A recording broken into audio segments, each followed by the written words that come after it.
এখন আমি বানিয়ে নেব ক্ষীর দিয়ে তালের বড়া। তার জন্য একটা পাত্রে নিয়ে নিয়েছি কিছুটা পরিমাণে ময়দা, এর মধ্যে দিয়ে দিচ্ছি 1 বাটি চালের গুঁড়ো।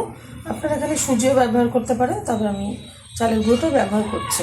দিয়ে দিচ্ছি স্বাদ মতো লবণ, লবণটা দিলে কিন্তু ভালো ব্যালেন্স রাখবে বড়ার।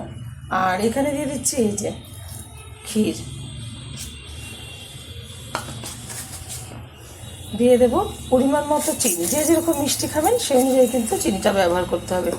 আর দিয়ে দেবো এখানে কিছুটা পরিমাণে তাল, খুব বেশি কিন্তু এখানে তাল ব্যবহার করব না। দিয়ে দিচ্ছি সামান্য পরিমাণে একটু দুধ। এবার সবগুলো উপকরণ আমি হাত দিয়ে খুব ভালোভাবে মেখে নেব।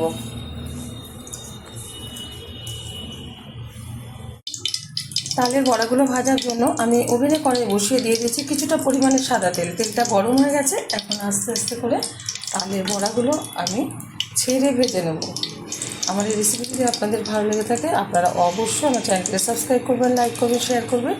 আর এরকম ক্ষীর দিয়ে একবার তালের বড়া বানিয়ে খেয়ে দেবেন, আশা করি ভীষণ ভালো লাগবে। প্রত্যেকে ভীষণ ভালো জানেন, তবে আমি আমার স্টাইলে করে থাকি আর সেটাই আপনাদের মাঝখানে শেয়ার করছি। যতটা ধরবে ঠিক ততটাই দেবো, যতটা ধরেছে ঠিক ততটাই দিয়েছি। আর কত সুন্দরভাবে কিন্তু এই যে ফুলে উঠছে তালের বড়াগুলো, আমি খুব সুন্দরভাবে ফেটিয়ে নিয়েছি। এবার উল্টে দিচ্ছি,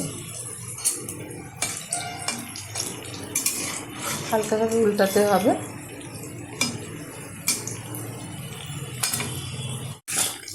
বড়াগুলো উল্টে পাল্টে খুব ভালোভাবে আমি ভেজে নিয়েছি।